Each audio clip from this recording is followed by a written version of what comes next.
viens de le faire, là, à la radio. Fait que c'est comme ça, j'ai été invitée à Nuit Blanche pour parler du passage MC Solar, pour parler de la sortie du dernier clip de Michael Jackson avec Janet Jackson, Scream. Tu te souviens de ce clip-là? Oh my God! Fait que moi, je faisais des commentaires comme ça sur des phénomènes, des sorties d'albums, des vidéoclips, parce que les gars, ils aimaient m'écouter parler.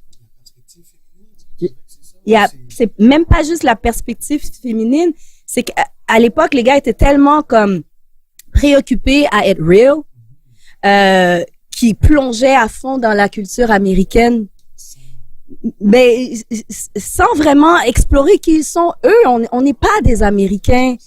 On était pour la plupart d'origine haïtienne ou de d'autres origines, mais on était foncièrement montréalais. Et on s'en est rendu compte plus tard, parce que pendant longtemps, on refusait de dire qu'on était montréalais, québécois ou canadiens. Parce que justement, on se sentait pas concerné par ce qui se passait dans ce pays, cette province ou cette ville. Il y a rien qui nous ressemblait, il y a rien qui nous interpellait. Ce qui nous ressemblait, ça se passait à New York, à quelques heures de Montréal, aux States, ou bien en ouvrant la télé, à la radio, ou bien si on avait la chance de voir qu'est-ce qui se passait en Europe. Encore là, ça nous ressemblait encore plus. Donc, c'était vraiment fascinant pour eux de m'entendre vulgariser tout ça dans un bon français. Après, ben, ils m'ont vite donné plus de place parce qu'ils avaient envie de m'entendre, parce que moi, j'étais intéressée. Il n'y avait pas de cette dualité gars-fille. Moi, je l'ai jamais senti. Quand on me pose la question, c'était comment être une fille dans le milieu? Ah, tu as envie de me la poser. Moi, j'ai pas senti ce double standard-là. Ça, c'est ma réalité. Parce que moi, j'étais là, puis j'avais ma place, puis j'avais ma pertinence, pas parce que j'étais une fille, mais pour qui j'étais. Kitty, Lady Special K. Ouais. Et c'est justement comme ça que tu as fait ta place. Est-ce que on te l'a donné ta place ou tu as dû quand même... je veux dire, je peux pas croire que c'était sans embûche. Je veux dire, c'est tellement... Mais il faut dire que le hip-hop, est-ce que tu peux nous dire si le hip-hop a changé, parce que on sait que c'est quand même assez misogyne, ou l'étiquette qu'on essaie de mettre au hip-hop est quand même assez misogyne, comment on portrait les femmes, comment on en parle. Est-ce que c'était de la même façon au moment où tu as commencé? Est-ce que ça a changé? Tu as vu peut-être comment cette tangente-là? Mais tu sais, moi, j'étais animatrice. J'étais comme une observatrice, une commentatrice, une anthropologue des temps modernes un peu. Donc, peut-être que j'étais moins visée que si j'aurais été une MC, où ce que là, t'es vraiment jugée sur ta performance artistique, ce que tu représentes. Oui, on me jugeait un peu sur ça, parce que je tenais un micro, j'animais des shows aussi. Tu sais, fait qu'il fallait que je prenne ma place. Je connais aucun milieu où on te donne ta place. Tu dois toujours prendre ta place. Et même si tu sens que t'es pas à la hauteur, ben, si on t'a fait confiance pour te donner ce micro-là, pour que tu montes sur cette scène-là, sois à la hauteur. Organise-toi pour être à la hauteur. Fait que c'est ça que j'ai fait. Je me suis organisée pour pas décevoir ceux qui ont mis leur confiance en moi. Fait que cette dualité-là, je l'ai pas connue. Les gars aussi doivent faire leurs preuves. Tout le monde doit faire ses preuves. Mais moi, je me mettais pas la pression du fait que j'étais une fille. Moi, je me mettais la pression du fait que je ne venais pas du milieu hip-hop, puis que je devais prouver que j'avais une place dans ce milieu-là. Parce que là, ce milieu-là, j'avais envie de me l'approprier. Je me sentais concernée, interpellée. Et non seulement ça, c'est pour la première fois le premier milieu où je sentais que je pouvais faire une différence, qu'il y avait des enjeux sérieux et que mon apport allait faire une différence, que ma voix, combinée à la voix des autres, allait pouvoir ouvrir des portes ou changer des opinions, éduquer. Tu sais, je faisais aussi pas juste des entrevues puis des critiques d'albums, mais j'avais surtout ma chronique Kitty Politiquement Correct qui me tenait très à cœur. Je sais pas si tu en avais entendu parler. Avec Kitty Politiquement Correct, j'en profitais dans une émission de hip-hop la nuit pour parler de religion, de vaudou, des droits.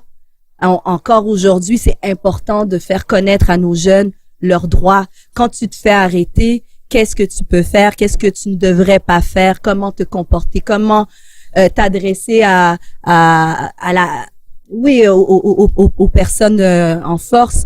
Il y a une façon de le faire, mais si on te le dit pas, si c'est des conversations que t'as jamais eues, souvent on se met dans le trou par ignorance. Fait que ça, cette chronique-là, je l'utilisais pour ça, pour nous sortir un peu de la noirceur. Étant donné qu'à l'époque, on voulait que nous donner des spots de nuit, de matin, de week-end, Nuit Blanche est encore aujourd'hui le lundi soir de 23h à 1h du matin. Imagine, j'ai fait ça pendant 10 ans. Dice, il fait ça depuis 25 ans presque. Respect, vraiment. Mais à l'époque, c'était que ce temps-là qu'on nous octroyait. Fait qu'imagine, il fallait faire la route, là, la nuit. Fait que, en tout cas, tu me ramènes là à une époque, là, il fallait être audacieux, il fallait y croire, puis il fallait être bien entouré. Et encore une fois, le travail que tu as fait, on doit saluer ce travail-là, parce que comme tu le mentionnes, le fait que c'était le soir, c'était le lundi, et il y avait quoi d'autre? Il y avait rien d'autre, en fait. C'est en matière de hip-hop, vraiment, si je parle des débuts de Nuit Blanche, le cachot, c'est Kemo, absolument. Il y avait déjà Masters at Work. Masters at Work le samedi. Existe encore aujourd'hui. Tout à fait, solo. We need ya, absolument. Il y en avait peut-être 2 autres, là, les noms m'échappent. Il n'y avait pas hip-hop non-stop dans ce temps-là. Hip-hop non-stop, c'était Taz, DJ Kid Soulja, c'est après. Années après, ouais. Mais on était là, tu sais, comme des soldiers, là. Mm-hmm. On sentait vraiment qu'on était en train d'accomplir quelque chose d'important. Donc, on prenait ça très, très à cœur. Imagine même Source Magazine, à une époque, je sais pas si t'avais été témoin de ça, mais il faisait des numéros spéciaux du hip-hop à travers le monde, right? Et Source Magazine a fait un numéro sur Montréal. Puis quand tu parles de Montréal, tu parles du hip-hop, t'es obligé de parler de Nuit Blanche. Wow, on était tellement fiers. Pour nous, c'était notre Grammy. J'avais la page Source Magazine sur mon bureau. Ah oui, fait que avoir la reconnaissance de nos pères à un autre niveau, oh my God, c'est incroyable. Avoir tous ces artistes internationaux qui connaissaient déjà Nuit Blanche ou qui avaient envie de poser leur voix sur notre programmation, c'est incroyable ce que cette émission a pu ouvrir comme opportunité, non seulement pour nous, les co-animateurs, mais surtout pour les artistes. Parce qu'on faisait ça vraiment pour l'amour de la musique et des artistes.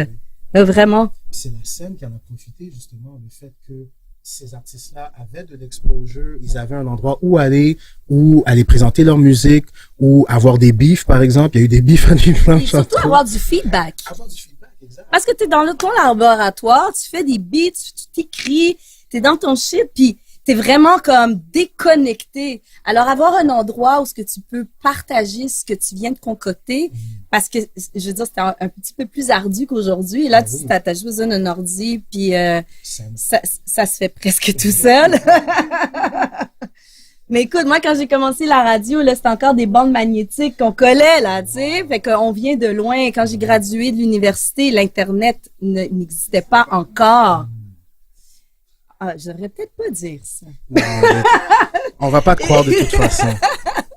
Mais est-ce que tu peux nous dire que c'est aussi le fait que, pour une fois, tu te reconnaissais? Tu nous as parlé du fait que tu avais une passion pour les communications, mais t'étais pas représenté. Tu sentais que tu faisais pas partie, justement, du paysage des communications. Est-ce que là, tu sentais que la différence que tu sentais que tu pouvais faire, est-ce que c'est ça un peu, le fait que tu étais représenté, tu pouvais avoir une voix auquel on prêtait une crédibilité? Absolument. À travers ces plateformes-là qu'on a créées nous-mêmes, justement, on pouvait s'explorer, s'émanciper, se pratiquer, faire des erreurs. C'était notre plateforme à nous, notre école. Parce que c'est en forgeant qu'on devient forgeron. Puis moi, je le dis tout le temps, c'est pas dans le succès que t'apprends. C'est dans la douleur et dans les échecs. Et c'était vraiment la place où ce qu'on pouvait avoir la latitude de faire même des échecs. C'est important. C'est comme ça que tu peux avancer. Faire des échanges commerciaux aussi. C'est précieux. On a besoin de ça. On a besoin aussi d'émissions comme la tienne. On a besoin de plus grandes plateformes aussi. Moi, j'ai toujours rêvé travailler pour des plus grandes chaînes pour justement continuer mon travail d'ambassadrice puis d'ouvrir des portes pour d'autres. ben, c'est en train de se produire, là. Absolument. On va en parler. Décidément, parce qu'on n'a pas fini, là. Ton CV est comme, quelqu'un a un bottin proche parce que it's almost kind of like that. Mais c'est vraiment, on te remercie encore, sincèrement, Katie. Et, si on peut, justement, prendre avantage du fait que t'es la première femme, on doit dire, qui est sur le podcast. On t'en remercie beaucoup. On cherche, les femmes parce qu'il y en a beaucoup qui ont été pionnières quand même, qui ont été, instrumentales. Ouais. Au niveau de la scène. Mais est-ce qu'on peut avoir, parce que la perspective féminine, d'après moi, j'ai lu en fait quelque chose que Malcolm X disait, le fait que tu peux juger une société d'après la façon dont il traite les femmes. Mm-hmm. Est-ce que tu peux nous dire comment tu vois, comment le hip-hop traite les femmes? Est-ce que ça a changé? Est-ce que c'est différent? Est-ce que t'aimes ça? Qu'est-ce que t'en penses? C'est une bonne question, ça. Parce qu'il y a le genre féminin, mais il y a chaque femme individuellement qui a son propre cheminement. C'est sûr que le genre féminin, on a encore à se battre collectivement. Le mouvement féministe est loin d'être éradiqué, là. On a besoin de plus en plus de membres, que ne serait-ce que pour l'égalité des chances, l'égalité de rémunération, l'égalité d'opportunité, faire respecter son respect. Et ça, c'est à plusieurs échelles. Ça peut se faire, ça doit se faire à une échelle plus locale, domestique, nationale, internationale. C'est une grosse question. On n'a pas fini, là. Pas du tout. Regarde, là, on est en plein dans le aftermath de #MeToo. Puis ça le montre, là. C'est qu'il y a un climat qui est toxique, ça doit changer. Mais dis-moi, justement, si on peut peut-être en faire une question plus succincte, pourquoi c'est en 2018 que MeToo est sorti? Est-ce que c'est un phénomène de 2018 ou toi, à travers ton expérience, je ne vais pas rentrer dans les détails, mais est-ce que c'était quelque chose que tu as remarqué dans l'industrie? Est-ce que c'est des choses que tu as déjà vues ou des histoires que tu as déjà entendues que tel monsieur, faut pas ou je sais pas si tu vois ce que je veux dire, dans le sens où OK, je vais la poser d'une autre façon la question.